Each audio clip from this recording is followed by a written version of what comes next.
Ceci est un livre audio autogénéré par Google. Les débuts d'André Sauvage.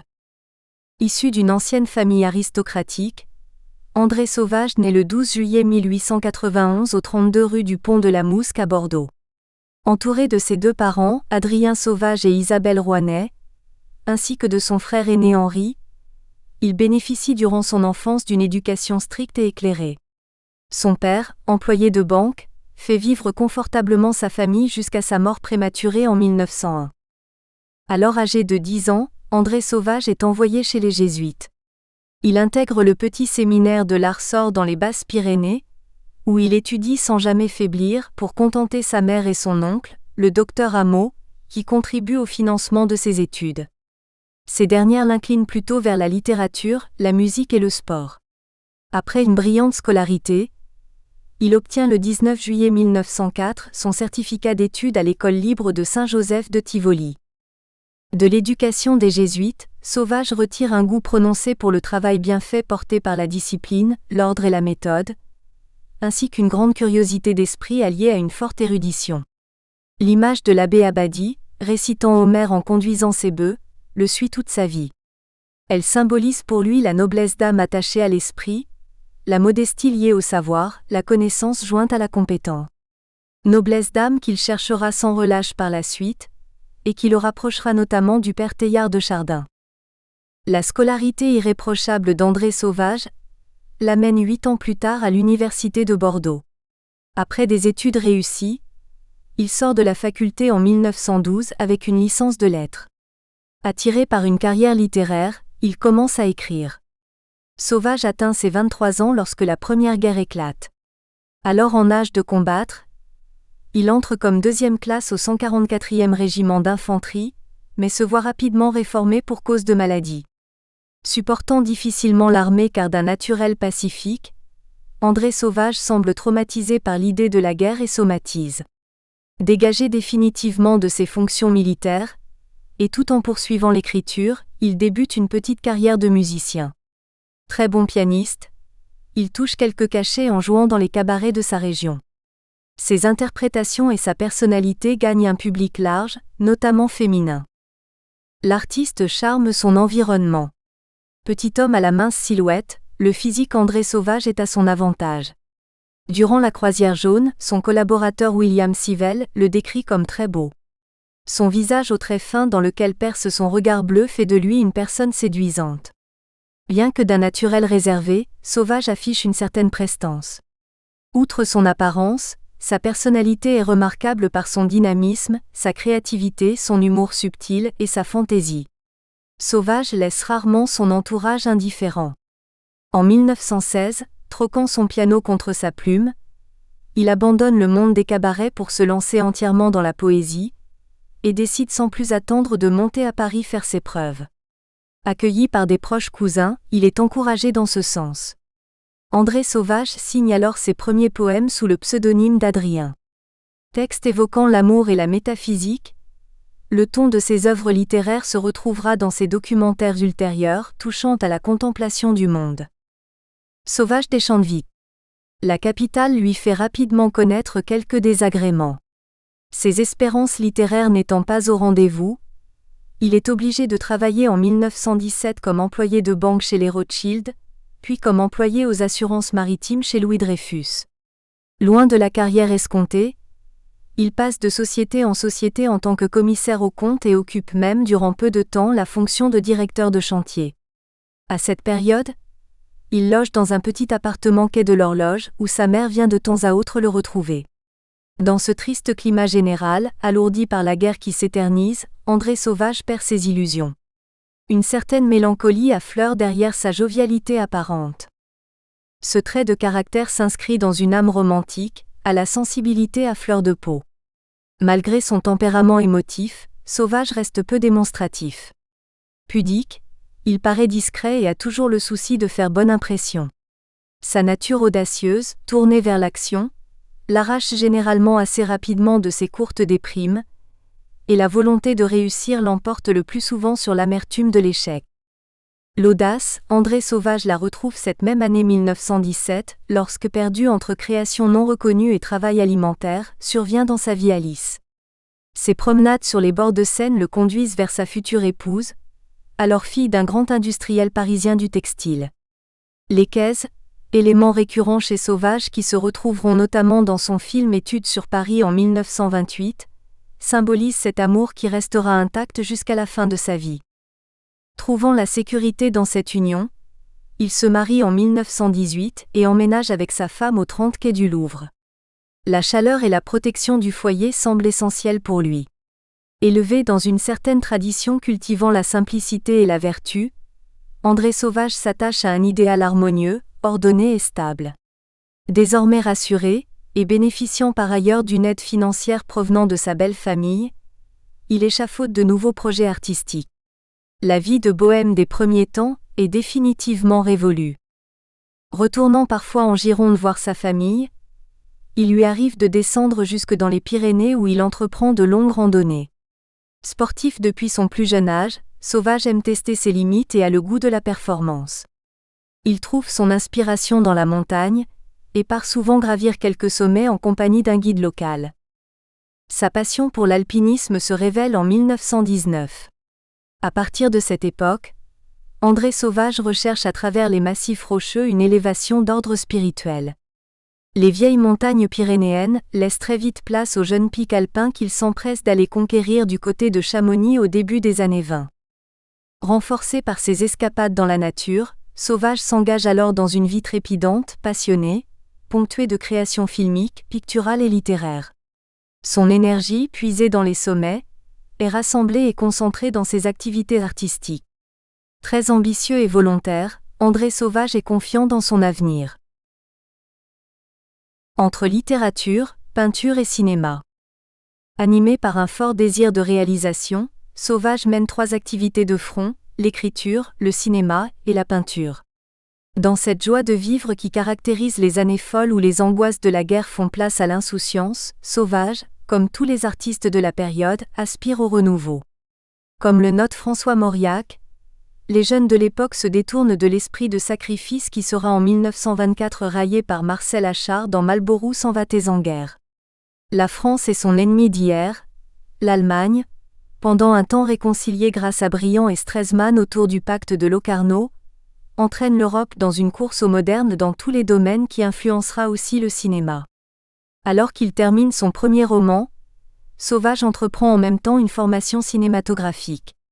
Ce goût vient en partie de Charlie Chaplin, artiste qu'il prend pour modèle comme le feront beaucoup d'autres créateurs de cette décennie. Enthousiasmé par ce nouveau langage qu'est le film, André Sauvage veut lui aussi toucher au 7e art. Ayant fait la connaissance de l'opérateur Gaston Chel, il décide d'apprendre avec lui la prise de vue, le tirage et le montage. Ses connaissances picturales, acquises grâce à un ami peintre et graveur, Edward Gerg, alimentent sa compréhension des images et le conduisent à poursuivre son apprentissage filmique dans le cadre du dessin animé artistique et publicitaire. Entre réalisation de courts-métrages et élaboration de toiles, Sauvage pense à la publication de son premier roman et cherche à se faire connaître dans le domaine littéraire. Le moment semble d'autant plus propice que la Première Guerre mondiale a décimé l'élite littéraire d'alors, Péguy, Alain Fournier, Apollinaire, et laisse là encore la place au renouveau. Échaudé par ses tentatives d'écriture et son manque d'initiative des débuts, Sauvage envisage de contacter directement certains auteurs.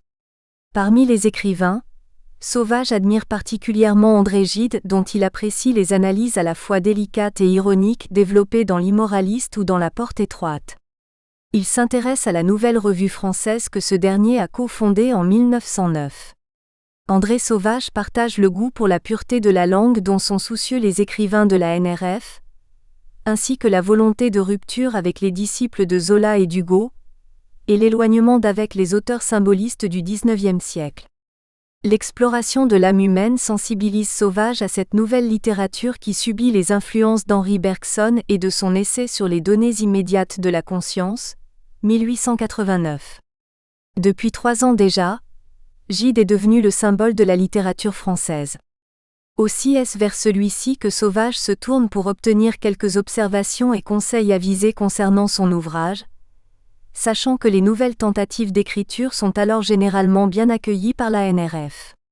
Démarche osée mais qui s'avère payante puisque la carrière d'André Sauvage débute réellement après l'envoi de Passe-temps Dieu, le 21 février 1922. L'auteur de la symphonie pastorale lui répondait le lendemain. Témoignant de son intérêt pour le texte, Gide lui conseille de retravailler ses essais afin de laisser mûrir son écriture. De ce premier contact naît alors une correspondance entre les deux hommes, qui s'étend de 1922 à 1927. Les encouragements et les recommandations de l'écrivain valent à Sauvage la parution d'une de ses nouvelles intitulée Préparation en 1923, alors même qu'il tourne son premier long-métrage, La traversée du Grépon. 2 ans plus tard, après ce premier succès et toujours avec le soutien d'André Gide, son second roman Angèle ou l'égaré impossible est déposé aux éditions Bodinière pour paraître dans la collection Les Maîtres de la Plume. En contrepartie, Gide lui demande son aide pour former son jeune ami Marc Allégret au cinéma. Après le succès de son film La traversée du Grépon, André Sauvage est absorbé par le cinéma et délaisse la littérature. Il la retrouve uniquement à travers 2 de ses grands amis, Max Jacob et Robert Desnos, dont il fait la connaissance en 1926. Entre réussite artistique et amitié prestigieuse, cette période constitue pour lui un véritable âge d'or. Très sociable, sa loyauté, sa générosité, son sens de l'hospitalité sont reconnus par tous.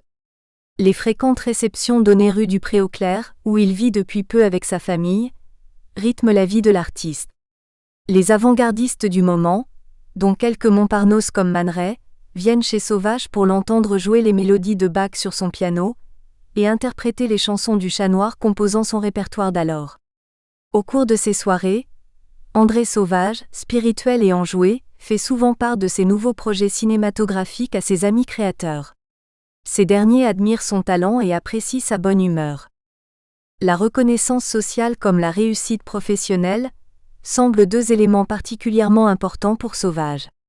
Il refuse la médiocrité, tant pour lui que pour les autres. Orgueilleux, André Sauvage se sait brillant et il le montre souvent au cours des réceptions qu'il donne. Loin de la mondanité qu'il insupporte, son caractère recherche la sincérité et l'amitié vraie. C'est la raison pour laquelle son cercle d'amis reste limité. Malgré son tempérament vaniteux et son léger complexe de supériorité, Sauvage garde un grand sens de l'écoute et beaucoup de tact, ce qui fait de lui un personnage attachant. Autour d'André Sauvage, le petit cercle d'amis tend à s'agrandir et certains se pressent même pour faire partie de ce clan de choix. Alors que Sauvage rayonne et accroît sa popularité, une ombre survient au tableau. Gaston Chéreau, directeur de la collection Les Maîtres de la Plume, ayant jaugé le talent de l'artiste, garde de côté Angèle ou l'égaré impossible et d'après les écrits de Sauvage, modifie une partie du manuscrit laissé par l'auteur en 1925. Si l'on en croit le documentariste, Chéreau arrive à s'approprier le roman 2 ans plus tard, alors qu'André Sauvage est en plein préparatif de départ en vue du tournage de son nouveau film Portrait de la Grèce. Toujours d'après Sauvage, Angèle disparaît sous le nouveau titre de L'égaré sur la route. Le cinéaste découvre ce qu'il estime être un plagiat quelques mois plus tard à son retour de Grèce. Sauvage n'engage aucune procédure contre Chéreau car selon lui, l'adversaire est de taille. Gaston Chéreau, auteur de Champy-Tortue 1906 et de La prison de verre 1911, est membre de l'Académie Goncourt. De plus, il possède quelques amitiés parmi les hommes politiques, comme l'ex-président du Conseil aux Affaires étrangères et président du Parti radical, Édouard Herriot. Le fondateur du cartel des gauches fera d'ailleurs l'honneur de sa présence au banquet organisé le 18 mai 1927, pour la sortie de L'égaré sur la route. André Sauvage, semble-t-il dérouté, n'ose aucune démarche. Préférant se concentrer sur ses créations et reprenant sa plume, il conçoit un 3e roman intitulé La Nouvelle Julie, qui est édité par J. Ferenczi et Fils en 1929. Ferenczi, dans une annonce publicitaire, résume l'ouvrage en ces termes. Sur cette mer immense qu'est Paris, flotte une jeune fille. La simplicité de sa tâche, l'absolue sincérité de son cœur l'offre à tous les vents. Elle est disponible. Elle aime et c'est tout. Une petite place, où fleurit le commerce d'un père qu'elle adore, est son lieu. Mais il y a les clients, les amis, les inattendus, tous ceux qui font passer le temps. Le mariage semble mettre un point final à l'existence de Julie. Non. Elle est avec Dieu. Trompée, puis débarrassée du premier homme par un assassinat équivoque, purifiée mais instruite par la mort de son père, elle découvre sous les voiles de deuil une âme nouvelle. Le plaisir vient après la souffrance. Les plus belles faces de la vie ne sont plus aujourd'hui à la cour, elles sont dans la rue. Julie entre en coquetterie avec la vie, elle y trouve l'explication d'un amour impossible. Rien ne peut la salir, elle est l'adaptée constant. Il ajoute. Roman précis, net, où la profondeur égale la nuance, où se présente comme autant de fusées, le problème des sexes, la dislocation des classes, le compromis nécessaire de la tradition et de l'actualité. Personnages que nous rencontrons tous les jours, mais dont nous ne savons pas marquer la singularité et que l'art André Sauvage nous rend infiniment plaisant. Le livre de Sauvage traite d'une existence simple, celle d'une jeune fille en âge de se marier, attachée à son père cafetier. Gaie de nature, aimée par les habitués du commerce, elle doit se résoudre à quitter le café paternel pour épouser un bourgeois aux manières peu délicates. Amoureuse d'un projectionniste de cinéma, Julie Perdreau, contrariée et tiraillée par cette passion de jeunesse. S'ennuyant aux côtés de son mari infidèle et rustre, elle désespère. Lorsque surgit un événement tragique, la mort subite de l'époux qui la délivre de toute contrainte. Désormais veuve et libre, elle découvre enfin les plaisirs de la vie. Comme dans ses toiles, André Sauvage brocarde dans ses textes la bourgeoisie des années 20. L'opinion publique d'alors oppose le nouveau pauvre, le rentier ruiné par la guerre, au nouveau riche, qui spéculant ébranle le système des anciennes valeurs de la bourgeoisie fondées sur l'éthique du travail et l'épargne. Apparaissent désormais les cadres et les chefs d'entreprise faisant partie de cette nouvelle classe sociale. Sauvage, comme beaucoup des artistes de la période, caricature cette nouvelle bourgeoisie dont le mode de vie s'érige en modèle pour l'ensemble de la société. Le logement, le vêtement, l'accès aux formes modernes de la consommation ainsi que le modèle familial sont passés au crible. Par ailleurs, l'ouvrage de Sauvage rassemble un certain nombre de ses préoccupations, l'amour, la jeunesse, le cinéma. Dans un passage de son livre, l'auteur décrit une projection à laquelle assiste son héroïne. Ce paragraphe révèle la pensée du créateur sur le 7e art. On éteignit l'électricité. Le cœur de appareil, dans un ronron précipité, commença de battre. On eût dit le bruit régulier d'une cascade. Les images s'entremêlaient, jetant dans la salle les plus douces lumières. Personne ne disait mot et chacun croyait être seul à voir. C'était presque dans le rêve, l'isolement parfait. Les frêles cerveaux des enfants se sentaient emportés par un désir incoercible, une flamme nourrissante qu'ils retrouveraient plus tard dans leurs extases sexuelles. Et ce qui se déroulait dans la cabine, se déroulait aussi derrière leur rétine, ouverte à des espaces insoupçonnés. Vie lumineuse, vie nouvelle, qu'un mécanisme lointain déversait avec un rythme qui semblait la source de vie. Ah! Qui aurait pu voir ces bouches ouvertes, ces coups tendus, ces corps oublieux d'eux-mêmes, ces yeux piqués d'étincelles, eût pu croire qu'il se passait sur l'écran quelque aventure majestueuse, quelque drame débordant. Mais non, c'étaient simplement les gestes quotidiens d'un homme des glaces qui bâtissait sa maison, Nanook l'Esquimau, qui pêchait, qui dormait à côté de sa femme et de ses enfants. Sans doute, son visage, ses manières, ses vêtements avaient quelque singularité. Mais on eût au fait de ne point s'en étonner. Ce qui donnait à la représentation de cette pauvre existence un pouvoir de pénétrer si profondément, d'absorber si totalement une atmosphère d'hallucination, sans limite, c'étaient ces jeux de clarté, ces tourbillons des faisceaux lumineux, les caresses des ombres, et le souffle étincelant de l'écran vivant lui aussi mais d'une vie plus simple, plus élémentaire que celle de l'homme. Sur le plan littéraire, touchant par certains côtés à l'école populiste s'attachant à la description des petites gens, Sauvage s'intéresse à la marginalité en s'appuyant sur des personnages aux destins étonnants. Ces figures socialement décalées sont le reflet de leur auteur qui se considère alors lui-même comme un inadapté. Réalisé 2 ans plus tard, son film Pivoine consacré à la vie des clochards rappelle aussi à l'écran ce goût prononcé pour les non-conformistes. André Sauvage travaille beaucoup la psychologie de ses personnages. Porté vers le réalisme, il aime les histoires de mœurs, le plus souvent légères. Angèle ou L'égaré sur la route, la nouvelle Julie, en sont de bons exemples, tout comme certaines de ses nouvelles telles que La peau de porc parue dans la Revue européenne en juillet 1928. Ferenczi n'est pas le seul à apprécier la nouvelle Julie. Max Jacob, qui veille sur Sauvage, l'encourage lui aussi et parle de son roman à Jean Cocteau. En mars 1929, ce dernier écrit à l'auteur pour le complimenter. Mon cher André. Voilà un livre d'esprit, ne pas confondre avec un livre spirituel, dans les deux sens, c'est juste le contraire. Je vous félicite et souhaite vous voir. Conforté par cette réussite, Sauvage oublie Chéreau et tente même une seconde fois de publier un de ses textes au sein des Maîtres de la Plume. Le directeur de la collection ne répondra pas au cinéaste. Refusé par d'autres maisons d'édition, La Rose des Vents reste à l'état de manuscrit. Relativement naïf, André Sauvage croira durant toute sa vie en la loyauté d'autrui, allant quelquefois même jusqu'à refuser de voir certaines évidences. Cherchant toujours à s'entendre au mieux avec les autres, Sauvage vise le plus souvent le compromis et paraît avoir des difficultés à discerner les embuscades qu'on peut lui tendre. Cette pureté morale, doublée d'amour-propre, le pousse à ne pas répondre à plusieurs affaires qu'il concevra si l'on s'en réfère à ses carnets personnels, comme des coups bas réalisés par des individus qu'il considère comme médiocres. Détestant la mesquinerie et l'hypocrisie, André Sauvage évite les procédures. Sa réticence à engager des actions fait visiblement de lui, aux yeux d'autrui, un être faible, passif, dont l'attitude digne passe pour du renoncement. À sa décharge, il faut dire que les adversaires du cinéaste possèdent le plus souvent un statut élevé qui les rend généralement intouchables, ce qui explique en partie ses silences.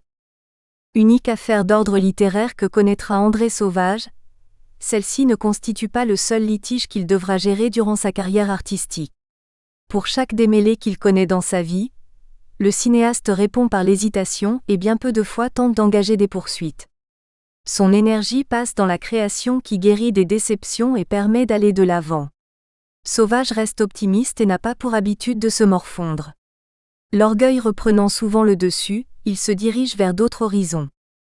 Si André Sauvage écrit beaucoup durant sa vie, la majorité de ses textes hormis les précédents titres évoqués restent non publiés. Ses écrits principaux sont les suivants. 1921 Le Passe-temps-Dieu, roman. 1923 La peau de porc et préparation, nouvelle. 1925 Angèle ou l'égaré impossible ou la femme de cire, roman. 1926 Diana, scénario d'après le roman de Jean de Gravilliers, La belle endormeuse. 1928 La nouvelle Julie, roman. Le bon à rien et l'homme à tout faire, scénario. Le premier amour d'Apollon, conte. Bibendum, scénario. L'ombre d'un an, scénario de film burlesque. Tristan au pays du soleil, conte.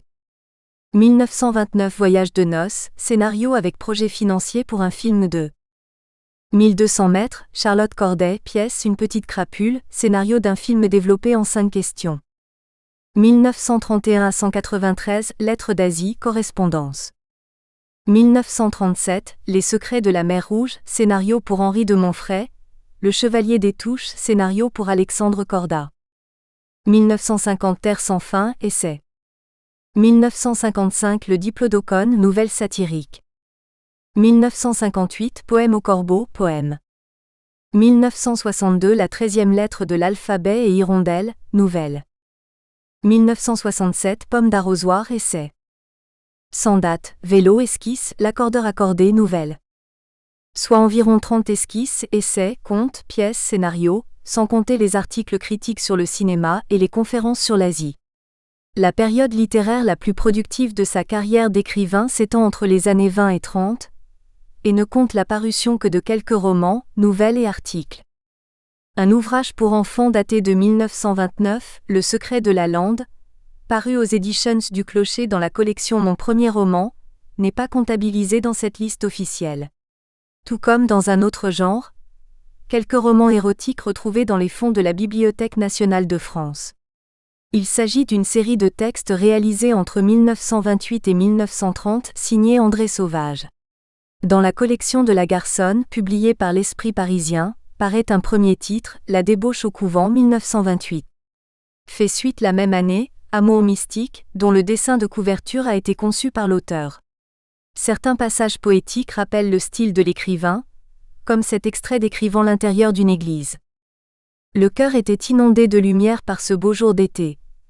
Les grands vitraux multicolores et ouvragés semblaient féeriques sous le soleil d'Ardent. Dans les bas-côtés, des clairs-obscurs charmants où l'on respirait le suave parfum des roses mêlé à l'encens. De l'or semblait tomber par intervalles réguliers sur les dalles luisantes, où l'on se sentait vivre là comme éloigné d'un monde stupide dans de la béatitude engourdissant l'âme dans la moiteur et le silence. Dans la même veine, le dernier texte retrouvé s'intitule La poule du 14, 1930, paru dans la collection montmartroise. Quant au roman ayant pour titre Le sexe, 1935, l'écrivain reste incertain. Passant ainsi simultanément de musicien, poète, romancier, scénariste à cinéaste et peintre, mais aussi de photographe, assistant réalisateur, à alpiniste ou comptable, Sauvage fait toujours preuve de beaucoup de ressources, de vitalité et d'habileté. Avec son caractère volontaire, il se veut à l'image de son modèle cinématographique, Chaplin.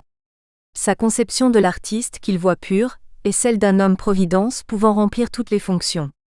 Cette attitude le rapproche du monde ouvrier.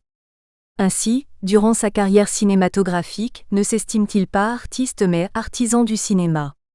Cette capacité d'adaptation lui sert notamment durant les périodes délicates de sa vie, comme dans les années 30 où il devient artisan tapissier puis animateur radiophonique pour terminer agriculteur au milieu des années 40. La poésie, toujours en relation avec le monde de l'affect chez André Sauvage, se développe aussi en dehors de la littérature et du cinéma dans sa peinture. Ses années picturales se concentrent entre 1920 et 1927.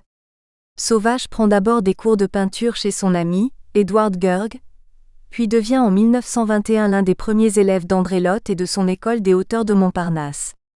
Porté vers une technique épurée, axée sur la lisibilité des lignes, son style peut être taxé de naïf. Ses toiles, un peu comme ses textes, présentent souvent des caricatures sociales. Le conseil d'administration, l'inadapté, le premier maître d'hôtel ou encore la famille royale. Il prend le plus souvent pour modèle son entourage, comme certains portraits de famille dont il dégage l'essentiel des visages et des expressions. Grâce à l'intervention d'Élie Faure, il expose ses œuvres en 1927 au 41 quai de l'Horloge, dans la célèbre galerie fermée la nuit. Les 34 toiles présentées témoignent d'une production non négligeable en l'espace de 7 ans. André Sauvage ne connaît pas d'autres expositions par la suite. À partir de 1927, il laisse de côté la peinture pour se consacrer au cinéma. Ce n'est qu'à la fin de sa vie qu'il reprend ses pinceaux pour retoucher certaines de ses anciennes toiles dans un style pointilliste. Sauvage, entre littérature, peinture et cinéma, pose à travers sa palette, ses textes et ses films un regard incisif sur le monde. Son intérêt se porte essentiellement sur la description du genre humain, que ce soit dans la noirceur ou dans la beauté. Au début de sa carrière artistique, son ironie et parfois même son cynisme transpercent davantage la toile et le papier que le négatif. Puis avec le temps s'orientant plus vers le cinéma, sa perception du monde s'adoucit. Plus que dans la littérature et la peinture, c'est dans le 7e art qu'André Sauvage trouve véritablement sa voie. L'écriture filmique résonne en lui comme une nouvelle forme poétique à explorer, à dévoiler, à conquérir. Fantasia, une première expérience. André Sauvage découvre la sphère cinématographique professionnelle, en 1922. Influencé depuis la fin des années 10 par les écrivains-rédacteurs de la revue Le Film de Louis Deluc, tels que Colette, Soupeau ou encore Aragon, Sauvage est un homme de son temps s'accordant avec l'esprit nouveau soufflé par Apollinaire. Il partage le goût de ces cinéphiles revendiquant un nouvel art, le 7e, que Ricciotto Canudo ne tardera pas à officialiser dans son manifeste de 1923. Séduit par les publications spécialisées qui éclosent de toutes parts, du journal corporatif à la revue intellectuelle accueillant la critique filmique, André Sauvage traque le cinéma partout et n'a qu'une envie, passer à la réalisation.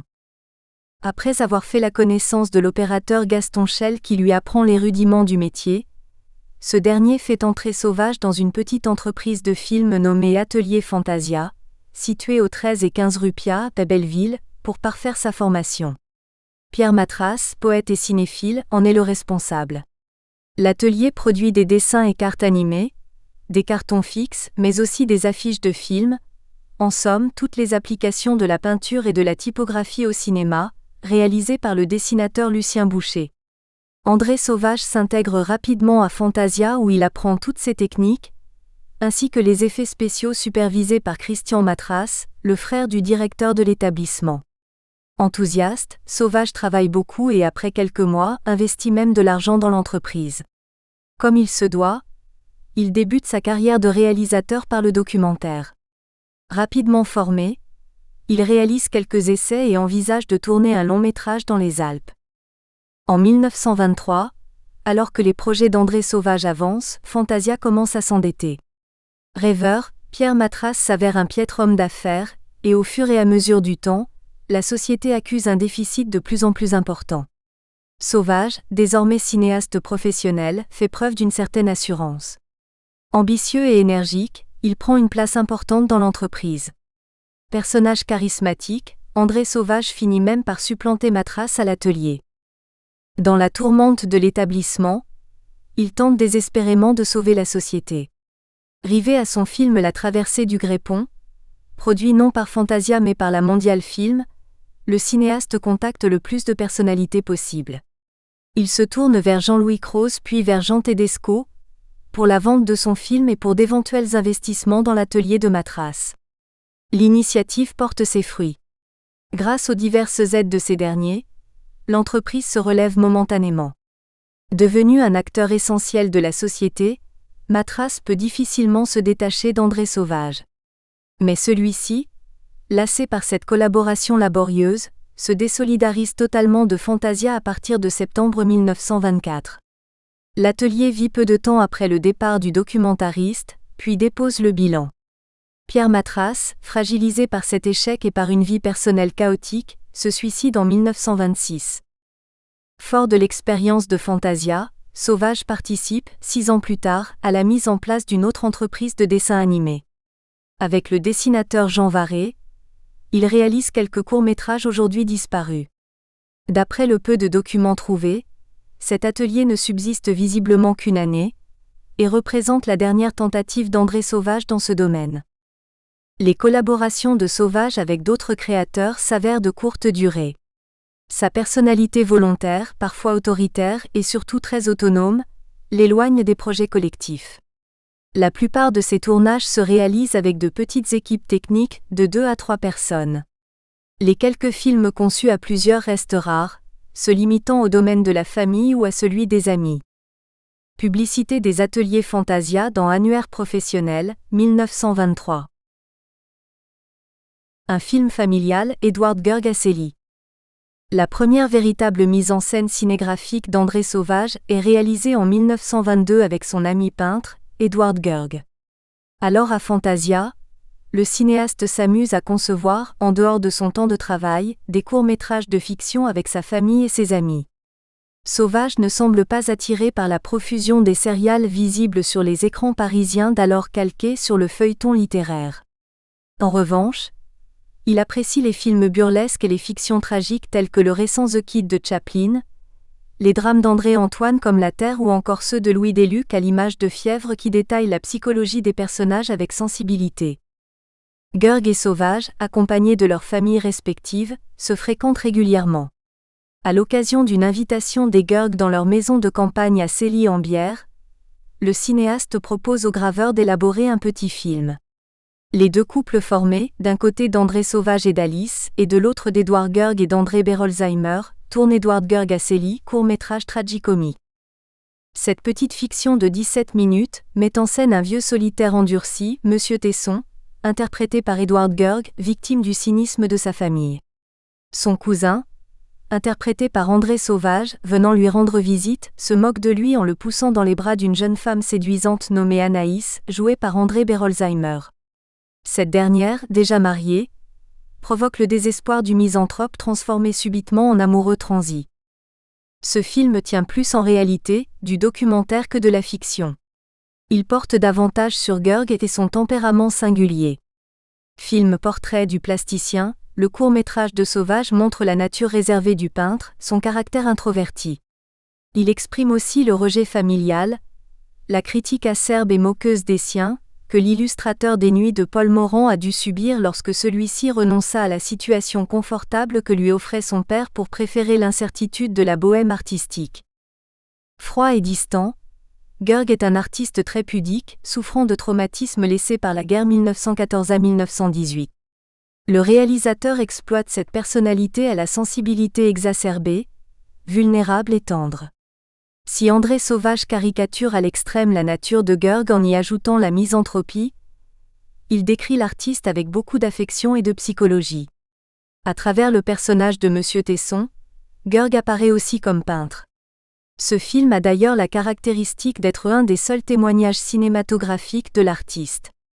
Le cinéaste travaille le portrait du graveur à l'image de Görg réalisant ses œuvres. Celui-ci méprise alors la bourgeoisie de l'époque, et la brocarde sans aucune pitié. Sa gravure s'attaque en particulier aux matrones endimanchées, couvertes de bijoux. D'autre part, il s'attache aussi à peindre la femme svelte et fluide prenant pour modèle sa jeune épouse.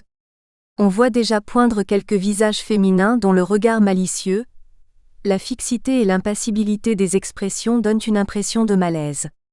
Ces portraits annoncent ses futures femmes fleurs, qu'il développera après-guerre.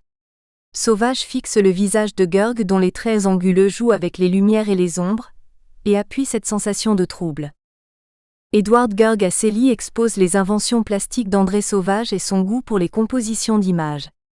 Le montage alterné entre les vues de Tesson seul dans sa maison et celles des cousins dans le jardin souligne la dichotomie intérieure-extérieure, introverti-extraverti des deux types de personnalités sur laquelle se base le court-métrage. Le cinéaste accentue l'aspect sombre de Tesson en le plaçant toujours sous un arbre, ou entre les quatre murs de sa chambre. Il met ainsi en exergue la longue et maigre silhouette du célibataire taciturne, grâce au contraste de noir et de gris, en opposition aux prises de vue du jardin marquées par une intense lumière et valorisant les farceurs prenant le soleil dans leurs chaises longues. Le réalisateur s'amuse du personnage de Tesson, sans trop de complaisance pour cette personnalité timide et solitaire. Sauvage semble assez éloigné de ce type de sentiment. La vitalité et la bonne humeur priment chez lui. Ce film un peu cruel dénote le caractère incisif du cinéaste, ne ratant jamais les faiblesses de ses congénères. Si ce court-métrage ne présente qu'un intérêt limité du point de vue du scénario, en outre, il prouve une inventivité plastique étonnante. L'insertion de dessins animés entre deux plans réalistes témoigne de cette innovation. L'une de ces séquences, produite aux ateliers Fantasia, présente ainsi un oiseau peint s'envolant symbolisant l'amour de Tesson. En dehors des insertions de dessins, André Sauvage se concentre essentiellement sur les portraits. À plusieurs reprises, le visage est exprimé par son contour comme le personnage de Tesson filmé en ombre chinoise sur un mur. La silhouette de Görg apparaissant dans le champ apporte des nuances et des impressions différentes, plus intéressantes d'un point de vue esthétique et psychologique que lorsque l'acteur se place face à la caméra. De très beaux plans comme celui de Tesson, debout, devant d'une fenêtre, recevant une lumière directe, s'échouant sur le mur à droite du cadre, et dessinant le profil découpé du célibataire, traduit la tristesse intense du personnage. L'empreinte du corps portée sur une surface plane émeut. Ces passages, très courts et quasiment accessoires, marquent chez le cinéaste la volonté d'aller au-delà du visible, de l'immédiatement compréhensible. Sauvage cherche toujours la partie cachée de l'individu. Cela n'empêche nullement le réalisateur d'intégrer au milieu des séquences tragiques des éléments burlesques, comme la mimique des jambes se relevant par à-coups que Görg exécute à l'image de Chaplin. L'intérêt des films familiaux d'André Sauvage se situe dans l'effervescence et la créativité des acteurs. L'atmosphère artistique des années 20, pleine de gaieté et d'inventivité, ressort ici de manière frappante. 8 ans plus tard, Sauvage tourne un second film familial, La rue du Pré-aux-Clercs, dans lequel apparaît aussi la famille Görg. Contrairement à Edward Görg Asseli, ce court-métrage retrace la communion de la fille de Sauvage, le 2 juin 1930. La courte séquence présentant la communiante se poursuit par une promenade de toute la famille accompagnée des amis. Les enfants des deux couples, Agnès et Antoine Sauvage, ainsi que Claude-Lise Görg, jouent devant la caméra, tandis que les adultes font les pitres. L'amitié, comme la famille, reste pour Sauvage une source de joie, de réconfort, valeur sûre que le cinéaste cultive durant toute sa vie. Si ces productions de la sauvagerie ne possèdent pas un très grand intérêt artistique, elles témoignent en revanche de la force créatrice spontanée du réalisateur que l'on retrouve par ailleurs mise en œuvre dans ses longs métrages. La traversée du Grépon. Au début des années 20, Nous espérons que vous avez apprécié cet aperçu. Pour continuer à écouter ce livre audio sur Google Play Livres, utilisez le lien dans la description de la vidéo.